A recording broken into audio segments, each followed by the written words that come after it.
How do you effectively discipline a preschool child? Now, most parents will know that this is much easier said than done. How do you deal with this little being that is the cutest thing on the planet ever in 1 minute and then just could be the devil himself the next? What behavior do we ignore? What behavior is too disruptive? Until what age is it okay to have a tantrum? And how do you go about instilling discipline without instilling fear? Now, I genuinely recommend that parents mold their discipline practices along the following rough guidelines. You're going to have to find exactly what works for you and your family, but these following things might help. Firstly, it's important to distinguish between punishment and discipline. Now, punishment forms part of discipline, but it's not the whole picture. When we're punishing someone, we're focusing on what they did wrong. But discipline goes a little bit further and helps to guide the child to what they should have been doing, what would have been the correct and the appropriate behavior. Secondly, you need to understand what's age appropriate, because when you understand that it's totally natural for a 2 to 3-year-old child to start pushing the boundaries and your buttons along with it, that's a part of their quest for independence. They're trying to get a sense of who they are in the world and where they fit in. So it's a little bit easier to ignore their kicking, screaming tantrums in a busy supermarket. But when your 8-year-old child throws a tantrum, that might be an indication that you need to adjust your discipline style somewhat. Try and lay the ground rules. And it's very important that everybody who's involved in raising your child is on the same page. This one you might want to be proactive about. Get everyone together, your spouse, granny, all the nannies, everybody, the teacher who plays a role. Maybe get a meeting together, decide together on 5 to 10 basic rules. We don't want to put too many rules up for the child. And also decide on the consequences for when your child disobeys these rules. And if everybody can stick to the same rules, your child will not only know what to expect when he does something incorrectly, but he'll know what is expected of him and how to toe the line. Try and keep the rules simple. Discuss them with your child regularly, and I find it often happens if there's a reminder somewhere in the house that your child can refer to. If your child is old enough to read, you can maybe write down the rules and put them up all over the house. But with little children, get creative, get them involved, and maybe draw an image or a picture that represents each rule and put those up as reference all over the house. There's also the rule of 3. I hear this all the time. Parents will come to me and they'll complain that they told their child to do something 100 times and the child didn't listen. The key there is that your child is not listening because you've asked him 100 times. Children are basically programmed to switch off and to ignore something that they hear over and over. They see it as nagging. They think it's all idle threats if you say something 100 times. So what you want to do is you want to give the instruction once in a clear, authoritative, polite voice. And if your child doesn't respond within an appropriate time frame, you're going to walk up to him, look him straight in the eye, so make sure that you've got eye contact, and then say again, politely but sternly, this is the second time I'm asking you to do this, whether it's pick up your toys, throw the paper in the bin, and if I have to ask you one more time, this will be the consequence.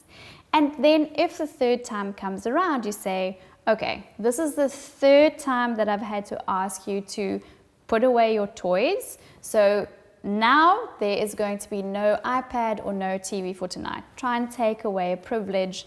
You might want to think about time out, whatever works for your child. And whatever the task was, make sure that that gets done. So it's not okay to get to the rule of 3 and then you're still the one that ends up picking up the toys. Make sure your child does pick up the toys, even if you have to take him by the hand and walk with him to the toys and make sure it goes into the basket.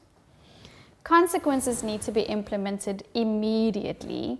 Postponing discipline is just as ineffective as giving the same instruction 100 times. So if you tell a child that they'll be disciplined later in the evening for some rule that they disobeyed, by the time you get around to disciplining them, they've completely forgotten what they've done incorrectly, even if you remind them. And it's going to feel very unfair to them. It's going to feel like they're being disciplined for something that's not really relevant. Also, you might want to do it immediately, or you do want to do it immediately, because that helps them make that connection so that they'll remember the next time, oh, I did this incorrectly, I better fix my mistake, or I better do it the way mommy asked me to.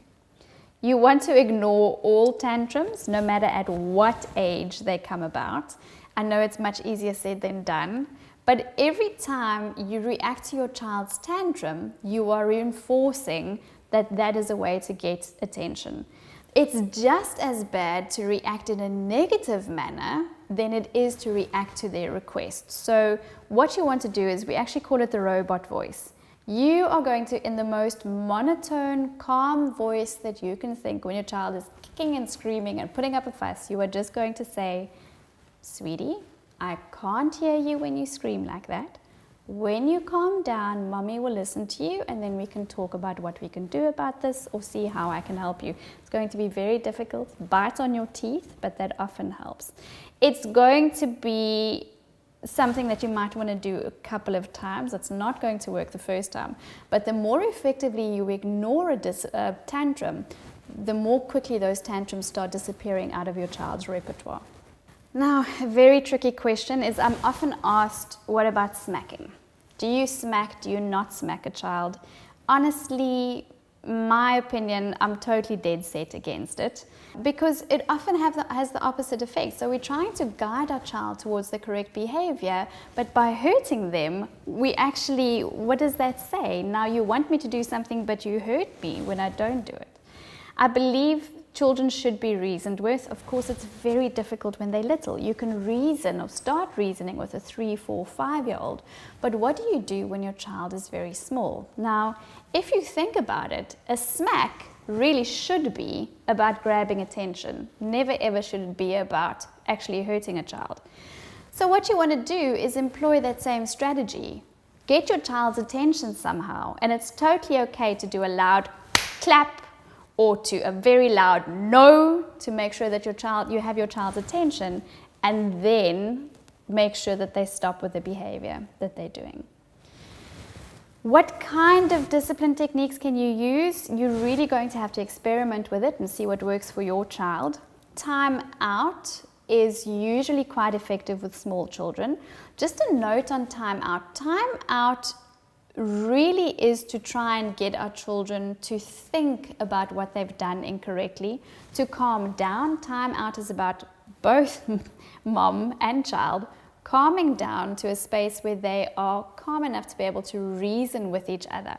So keep in mind that we don't want to always have our child be totally distressed about going into time out, because that's not the whole idea. It's more about calming down and thinking so we can improve our behavior. Taking away privileges can be very effective, especially if it's directly related to the misbehavior. If your child is spending too much time on the iPad, take away the iPad.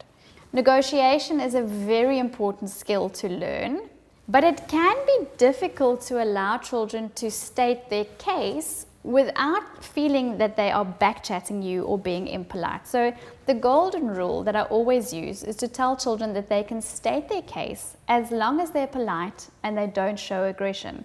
And then of course parents, the same applies to us. Always be sure that you criticize your child's behavior and not him as a person. So it's okay to say that was a very naughty thing to do, but it's not okay to say you are naughty. I'm disappointed in what you did, but I'm not disappointed in you.